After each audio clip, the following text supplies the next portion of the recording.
Bom dia, Bom dia. que bênção a gente poder estar nesse tempo, nesse dia, quinta-feira, dia 15, meu amor.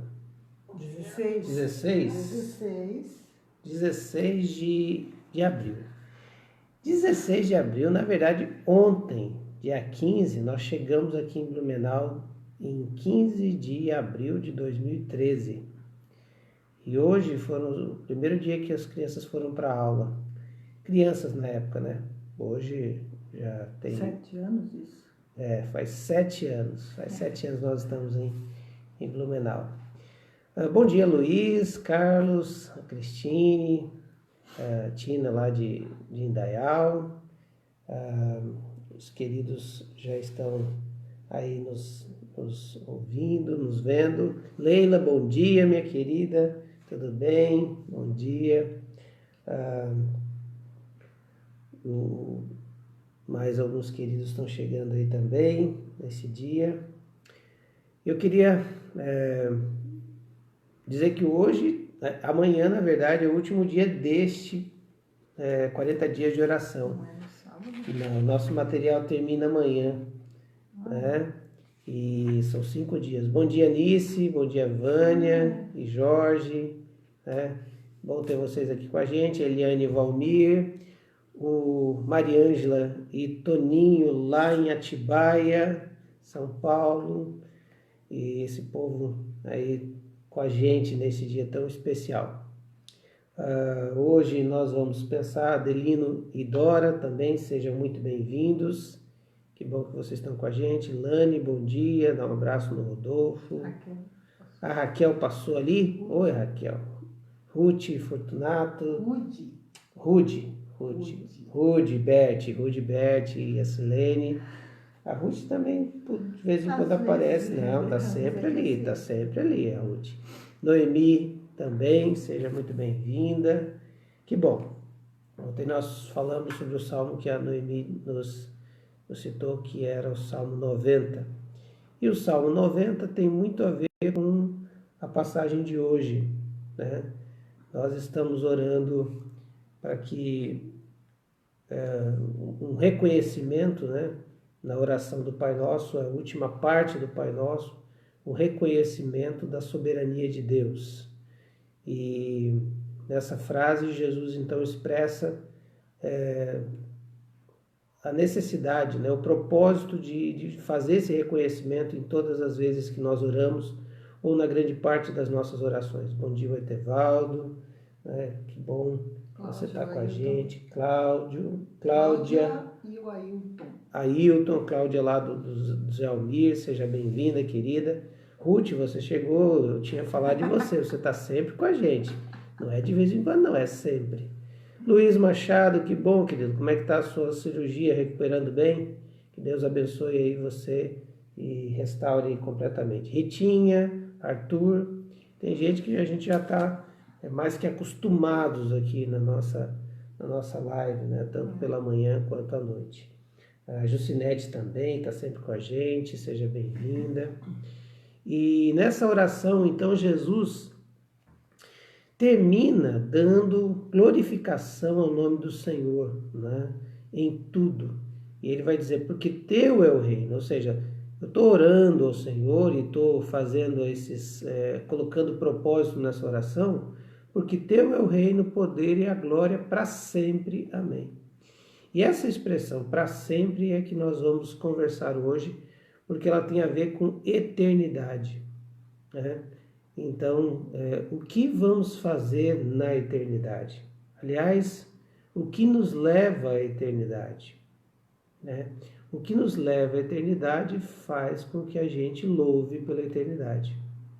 Então, essa simples expressão, para sempre, tem um significado muito grande na nossa oração. Então, o que nós aprendemos durante esse tempo é que a oração do Pai Nosso não é uma oração para ser repetida, é uma oração para ser entendida, compreendida, assimilada, para que as minhas orações tenham mais profundidade, mais intensidade, mais mais compreensão do que eu estou falando. Você já pode perceber que as nossas orações às vezes caem num ato mecânico. Ele não passa a ser uma dinâmica, ele passa a ser uma coisa estática. Eu falo as mesmas coisas, eu expresso as mesmas coisas. E, na verdade, o que Jesus, então, ensina aos seus discípulos existem propósitos em cada frase dessa oração, existe um sentido porque Jesus colocou ali. Não existe nenhuma frase desconexa, nenhuma frase que Jesus deu aquela dormida e daí acordou, né? Você já passou por isso? Você vai dormir à noite, vai orar à noite, sua oração começa na noite anterior e só termina no amém do outro dia que você acorda. Não, essa oração tem sentido, ela tem propósito em tudo que foi colocado, cada palavra ali. E a palavra de hoje é para sempre, eternidade. Tudo isso, o reino, a glória, né, é para sempre. O reino, o poder e a glória são para sempre. Porque o nosso Deus é um rei eterno. Nosso Deus tem poder eternamente.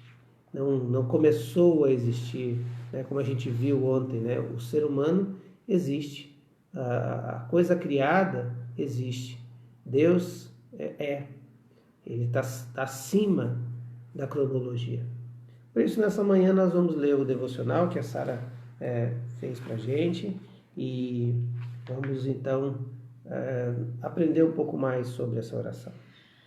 Bom dia, estamos no propósito 6, reconhecer a soberania de Deus, porque teu é o reino, o poder e a glória para sempre. Amém.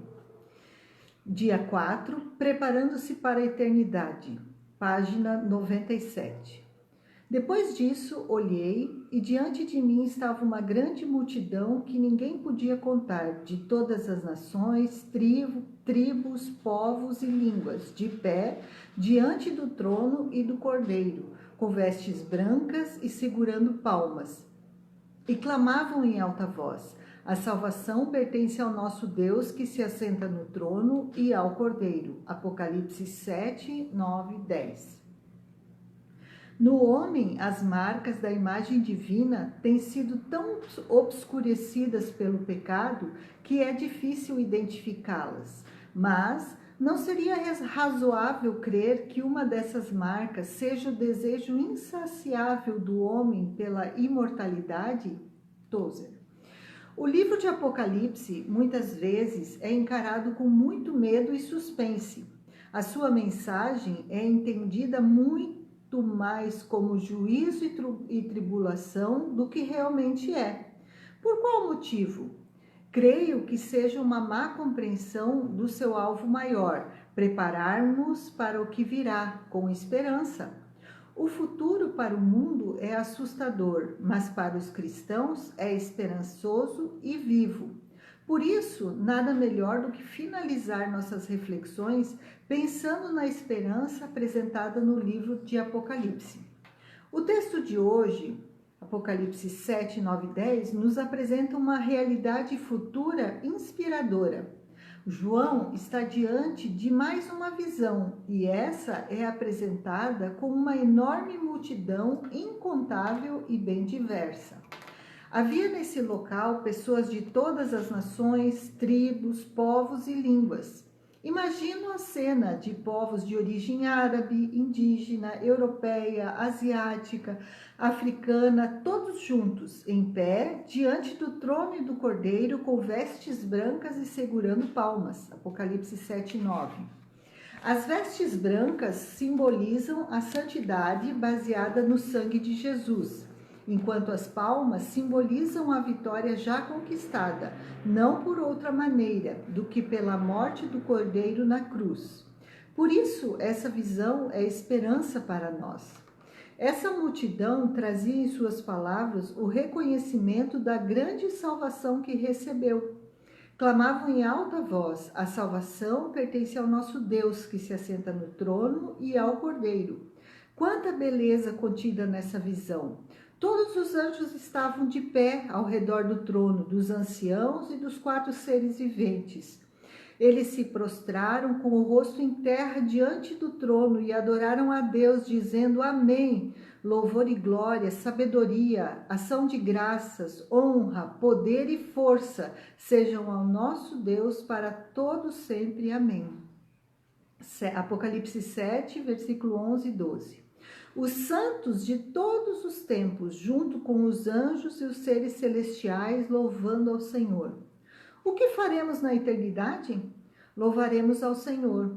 Por isso, hoje, a nossa oração já é um ensaio e uma preparação para o que nós faremos na eternidade. Renderemos todo louvor a Deus. Reconhecer a soberania de Deus em nossas orações é finalizar com a glória sendo dada totalmente ao Senhor. Essa cena só é possível pois o Cordeiro morreu na cruz, e esse Cordeiro está levando a história até que ela se cumpra. E todos nós estaremos diante do Cordeiro, louvando-o eternamente. Prepare-se para a eternidade hoje, rendendo todo louvor ao Senhor. E a pergunta para nós hoje é: o que você fará no céu se não louva ao Senhor aqui na terra hoje? Muito bem, esse texto é fantástico, ele é um daqueles textos que eu tenho uma predileção porque ele sintetiza toda a história. E quando a gente vive a nossa vida olhando somente para o que nós estamos vivendo no presente, a gente tem a tendência de correr um risco muito grande. Primeiro, de não ser grato a Deus pelo passado e não ter a expectativa das promessas de Deus no futuro. Nós devemos sempre olhar a vida nessa perspectiva, que houve um passado, que tem um presente, mas haverá um futuro. Sempre haverá um futuro. A eternidade com Cristo, ela é real, ela é verdadeira. Por isso que quando nós estamos no meio de uma crise, no meio de um momento difícil, a gente tem que olhar na perspectiva da eternidade e não da minha finitude. Porque se eu olhar para mim, eu vou dizer, acabou. Tem muita expectativa, muita esperança. Mas quando eu olho para a eternidade, a coisa muda. Primeiro que eu olho para o passado e vejo quantas vezes o Senhor me livrou. Primeiro que eu olho para o passado e vejo a história da humanidade, que está pautada na presença de Jesus. Deus organiza a história de tal forma para revelar Jesus. Olha só que coisa interessante.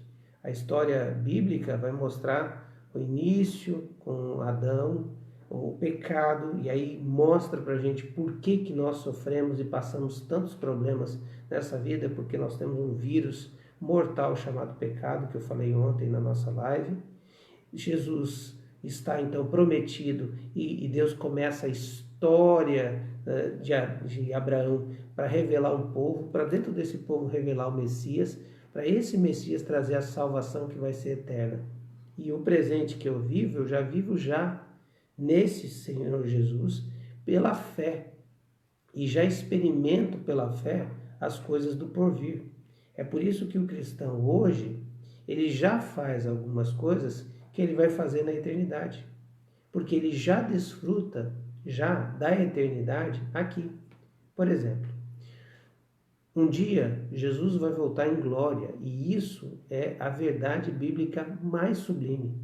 O Apocalipse não é um livro da desgraça, é o livro da revelação do que Jesus vai fazer no fim da história. A revelação do amor dele pleno, de resgatar a humanidade para si. Primeira coisa que eu vejo quando a gente fala em fim é que o fim está sempre permeado de dor, sofrimento, caos, a terra sendo devastada, e você que gosta de cinema, então pior ainda, né? As enchentes, o mar tomando o mundo, ou acabando com neve, e o mundo congelado, e todas essas teorias que os homens fazem para render, porque você sabe que filme de fim de mundo rende mesmo, né? Ou alienígenas, isso, a Cris lembra muito bem, alienígena que vai tomar a terra, que vai acabar com tudo e tal. Então, veja só o cenário que as pessoas montam a respeito do fim do mundo. Na verdade, o fim para nós é o maior motivo de esperança. O fim para nós, na verdade, é o começo. Porque é quando Deus vai reivindicar na pessoa do seu Filho todo o reinado da história. Ele vai julgar as nações, Mateus 24.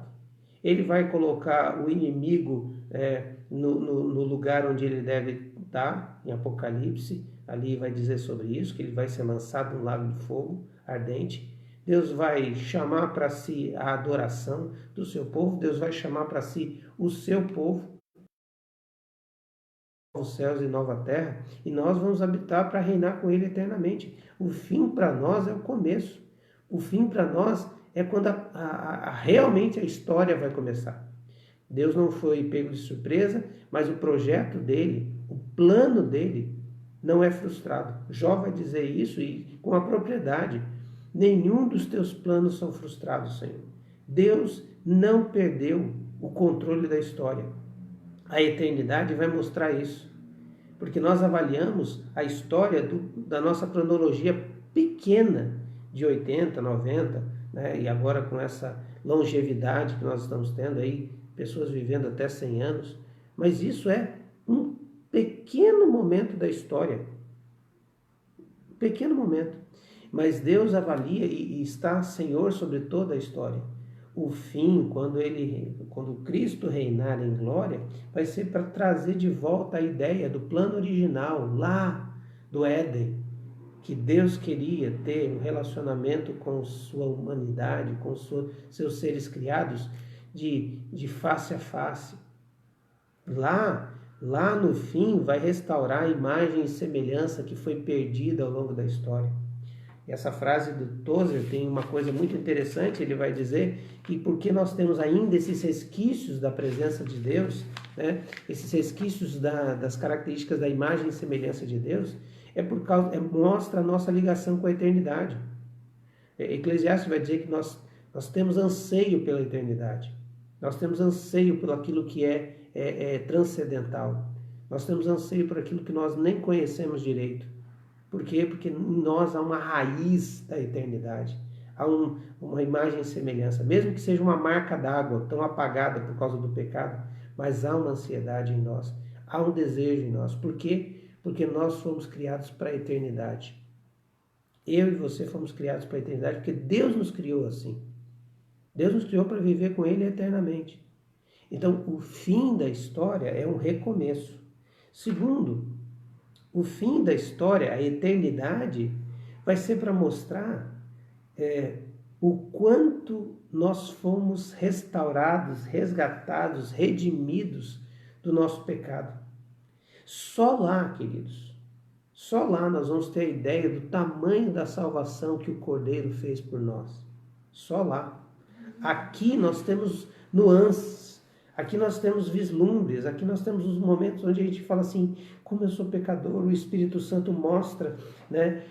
Não é só no dia da minha conversão, no dia da minha salvação lá, que o Senhor me resgatou e que eu percebi o quanto eu era pecador. São todos os dias, o Espírito Santo me revela o quanto eu sou pecador. Mas há uma música que a gente canta, né, já antiga, né? Luz do mundo, vieste à terra, né? Luz do mundo, vieste à terra, para que eu pudesse te ver. Aquela parte que repete várias vezes, que é: eu nunca saberei o preço dos meus pecados na cruz. Eu nunca saberei. E essa é uma expressão para dizer que nunca saberei na terra, porque é lá no céu que você vai ter a dimensão do quanto você foi salvo, da tremenda salvação. E é por isso que esse texto de Apocalipse, eu gosto dele, porque diz assim, os anjos clamaram, as pessoas vão clamar de todas as tribos, a multidão, com as vestes brancas e segurando palmas, quer dizer, vitória, né? Essa ideia de que foi vitorioso. Quem foi vitorioso? Eles. Não, eles foram vitoriosos porque Cristo deu a vitória a eles. e clamavam em alta voz: a salvação pertence ao nosso Deus, que se assenta no trono, e ao Cordeiro. E os seres, os anciãos e os 4 seres viventes vão prostrar-se de rosto em terra e vão dizer amém. É isso mesmo. Louvor e glória, sabedoria, ações de graça, honra, poder e força sejam o nosso Deus para todos sempre. Amém. Ali nós vamos entender, compreender, assimilar o tamanho da salvação. E isso vai nos remeter a 2 coisas muito interessantes. Primeiro, um sentimento do perdão, do amor. Ali nós vamos poder compreender o que o Pai fez pela humanidade através do seu Filho. E ali nós vamos poder perceber o que o Filho fez pela humanidade na cruz. E nós vamos perceber o que o Espírito trabalhou em todo o tempo para que a gente não perdesse na mente, essa mensagem do Evangelho, que isso ficasse latente no nosso coração, na nossa mente, que isso ficasse mostrando para nós todo o tempo. Os 3, o trabalho dos 3, o Pai, o Filho e o Espírito, o amor dos 3, a presença dos 3, a atuação dos 3 na história da humanidade para que a humanidade fosse resgatada e redimida e salva. Olha só isso me emociona muito, porque a eternidade foi preparada para que nós pudéssemos ter a compreensão de que essa vidinha pequena que nós estamos vivendo aqui não se compara ao peso de glória que vai acontecer lá. E todo o sofrimento que a gente tem aqui, e que a gente chama de sofrimento, a gente vai sentir até envergonhado. Porque o sofrimento na cruz de Cristo, no tempo onde ele estava aqui, físico, o tempo onde ele foi humilhado, o tempo onde ele foi desprezado pelos desprezíveis. A gente vai olhar para o nosso sofrimento e vai dizer: honra, glória, força, domínio seja dado ao Senhor. A salvação vem do Senhor. E ali, essa compreensão vai nos dar um sentimento de arrependimento, de tristeza, porque nós pecamos. Já que você acredita plenamente que nós vamos ter tristeza no céu, eu acredito que nós vamos ter compreensão de quem nós somos. Isso vai trazer um sentimento de arrependimento e um sentimento de que a gente precisa desse Deus. Mas é um negócio tão louco, tão diferente, que não tem a ver com remorso, tem a ver com reconhecimento. Em toda a eternidade nós vamos estar reconhecendo que a salvação vem do Senhor. Lembra disso? Em toda a eternidade nós vamos estar reconhecendo, porque é o princípio para a adoração. Nós só vamos adorar a Deus eternamente porque nós vamos reconhecer eternamente que a salvação veio dele. Segundo, a gente só reconhece, a gente só adora hoje porque a gente reconhece o tamanho da salvação que ele fez. Talvez nas suas pequenas doses, mas a gente reconhece. Então a gente vai fazer o que na eternidade? O que já fazemos aqui ou deveríamos fazer aqui. O que deveríamos fazer aqui é reconhecer o tamanho da salvação e adorar esse Deus todos os dias. Adorá-lo porque ele é um Deus tremendo. Seu Filho, o Cordeiro, que foi morto e o sangue comprou todos os povos e nações. E agora a gente pode desfrutar disso. Por isso, a gente vai reconhecer quem somos, reconhecer o tamanho da salvação, reconhecer a glória de Deus revelada em nós, porque nós vamos ter corpos glorificados, não é porque a gente conquistou esse corpo glorificado. Chegar no céu lá e dizer assim, aqui, né? Que nem o pessoal faz na hora de receber o diploma. Quer dizer, eu consegui, eu sou mais eu. Não, naquele momento a gente vai levantar as palmas e dizer assim, a glória pertence ao Senhor, porque a salvação pertence ao Senhor e ao seu Cordeiro. E por último, a gente vai desfrutar da promessa que ele nos fez, com os corpos glorificados que ele nos deu. Veja, tudo vem dele, para ele e por ele. E por isso que a adoração. Adoração é um ser que reconhece que está diante do ser que o criou, que o manteve, que o susteve nessa terra, de tal forma que o levou à eternidade junto. Ele é quem me levou para lá. Eu não tenho mérito nenhum, eu não tenho graça nenhuma, eu não tenho poder nenhum, eu não tenho condição nenhuma. Foi Ele quem me trouxe até ali. Por isso, o reconhecimento durante toda a eternidade. Mas vai ter um momento que a Bíblia diz que vai ser enxugado dos olhos toda lágrima. E eu acredito que se isso vai ser literal ou não, mas eu acredito que vai ser um momento onde a humanidade redimida vai reconhecer isso e vai talvez arrepender-se de algumas coisas que deveriam ter sido feitas. Não sei, não quero falar heresia aqui, mas eu sei que o Senhor enxugará dos olhos toda lágrima. Se existir esse momento, vai ser findado. Porque depois vai ser só reconhecimento, adoração e desfrutar da promessa. Qual a promessa? Que aquele que crê em mim, ainda que esteja morto, viverá. A promessa de que há uma salvação, e essa salvação pertence a Ele, porque houve pecadores, e os pecadores perdoados são redimidos, e os pecadores redimidos glorificados, e os pecadores redimidos e glorificados vivem eternamente com o seu Deus.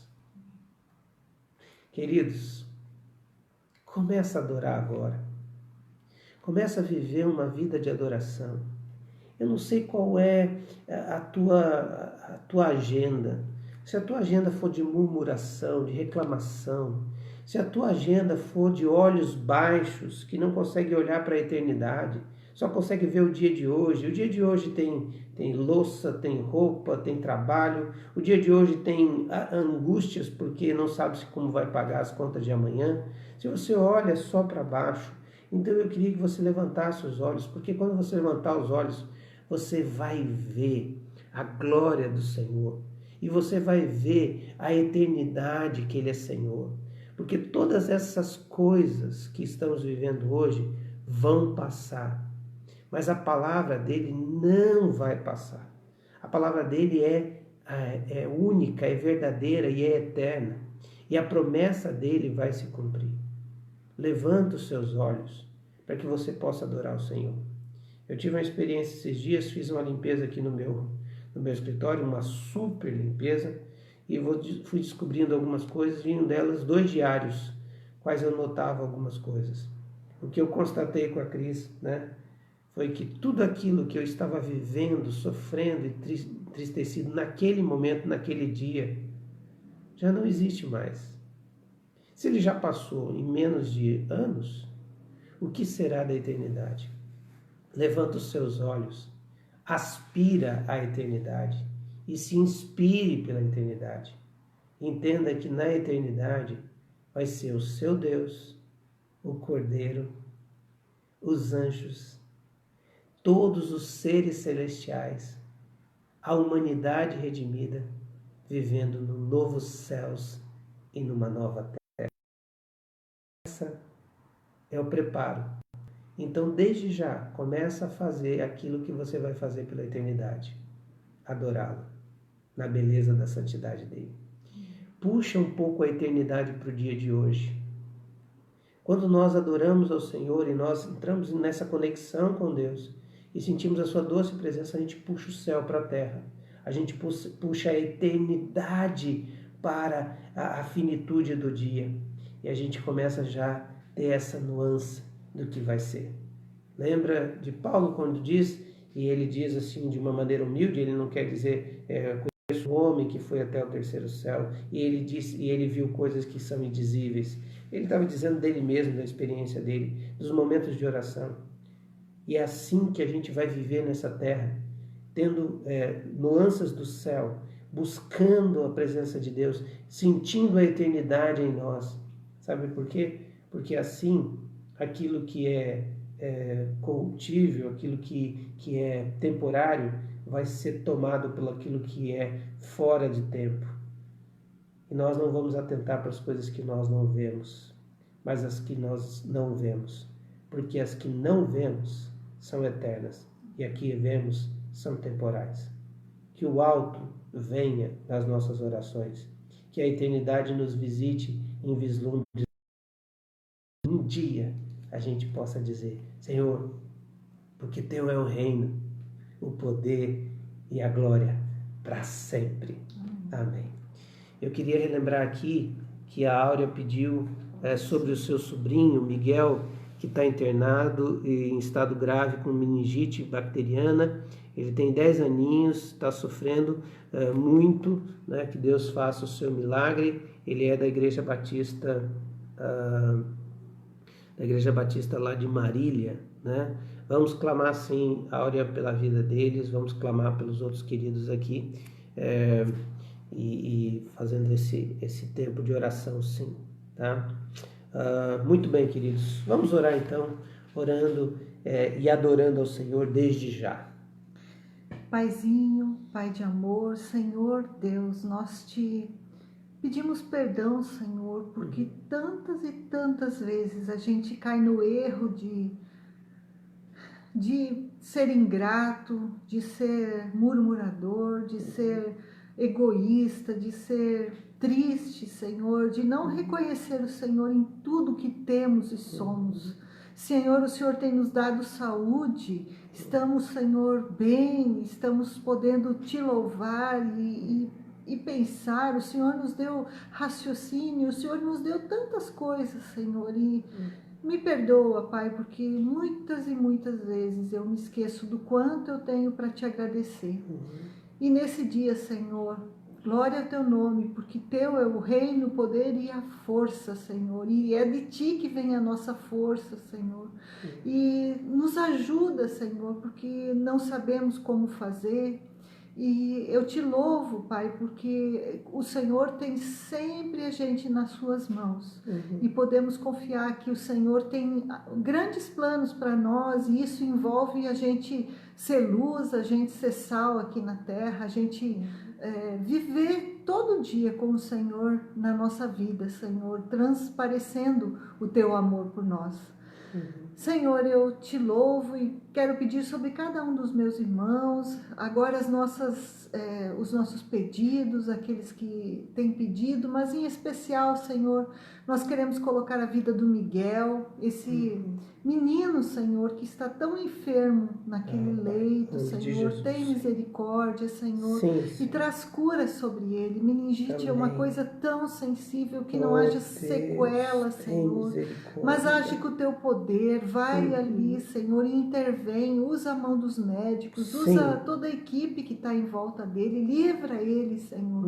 Tem misericórdia da família, também acalma os corações, nós pedimos isso sobre a vida dele. E Pai querido, queremos continuar clamando pelos outros que nós temos colocado em oração, que o Senhor tenha misericórdia de todos eles, tenha misericórdia do nosso país, dos nossos governantes. Ó Deus, quanta coisa, Senhor, que a gente não entende. Senhor, nós queremos que o reino seja o teu reino. Por isso, toma conta da vida e do coração dos nossos governantes, Senhor, para que o teu reino seja estabelecido aqui no nosso país e no mundo, Senhor. Eu peço, Senhor, que o Senhor continue colocando tua mão de bênção sobre nós, em tudo que fizermos nesse dia, em nome de Jesus. Amém. Sim, Senhor, teu é o reino, o poder e a glória para sempre. Nós reconhecemos isso, mas muitas vezes nosso coração é tomado, Deus, pelo momento,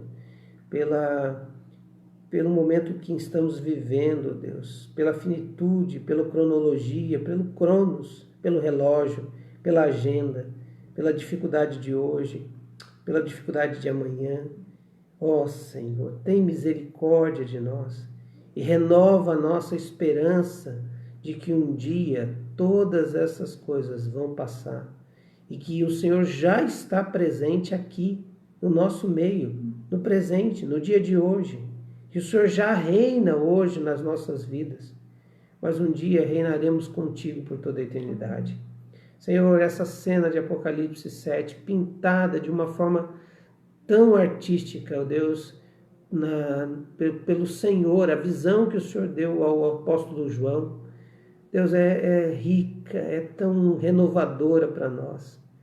Senhor, um dia, todos esses que foram lavados no sangue do Cordeiro estarão diante do Senhor. Nós estaremos lá, uma multidão incontável, Senhor, de pessoas que receberam, que entenderam, que desfrutaram da salvação. Ah, Senhor, perdoa, Senhor, o pecado de duvidar disso, Senhor. Perdoa, Senhor, a nossa finitude, a nossa fragilidade humana, que está sempre colocando em dúvidas as palavras eternas do Senhor.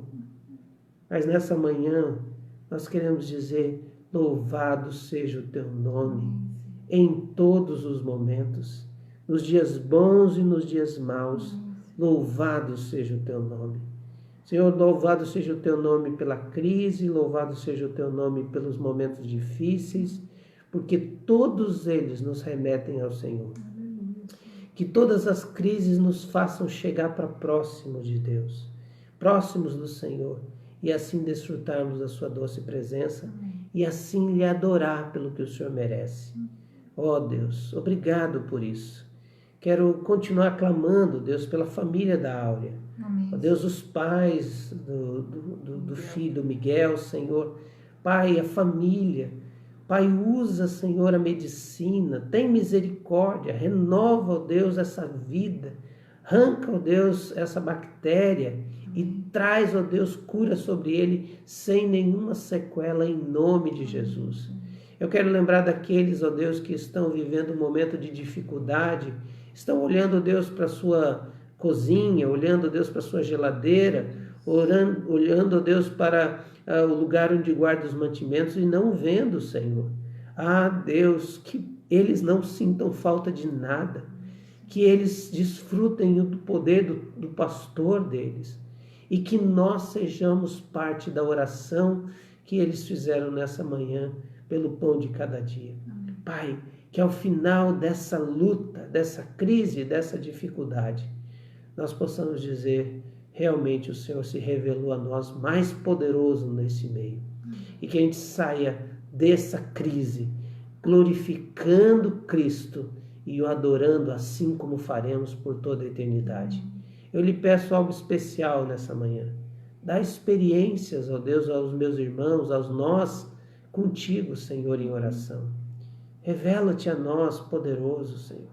Mostra o teu poder para nós. Revela, ó Deus, um pouco da sua glória, para que a gente possa sair, ó Deus, do marasmo, da incredulidade, da murmuração, do desânimo, da apatia, Senhor. E entremos, ó Deus, nesse estado que o Senhor quer que a gente esteja, que é de reconhecimento, de compreensão de quem Tu és e da obra que o Senhor fez naquela cruz. A salvação pertence a Deus e ao Seu Cordeiro, para todos sempre. Amém. Amém. Amém. Deus abençoe, queridos, coisa boa tê-los aqui, muitos queridos aqui, né? Passaram aqui, a gente não conseguiu dar o bom dia, tá? Mas sejam todos abraçados virtualmente e até amanhã, né? Amanhã é o nosso último dia da live dos 40 dias, mas eu vou continuar, nós vamos continuar com os salmos, então a gente vai fazer uma pequena inversão, tá? Então amanhã nós vamos ter pela manhã e à noite, e aí os da noite eu vou começar na segunda-feira uma nova série que ainda nós estamos pensando e orando, tá bom? Mas amanhã temos manhã e noite. E que o Senhor abençoe esse dia, em nome de Jesus. Amém. Beijo. Beijão, tchau.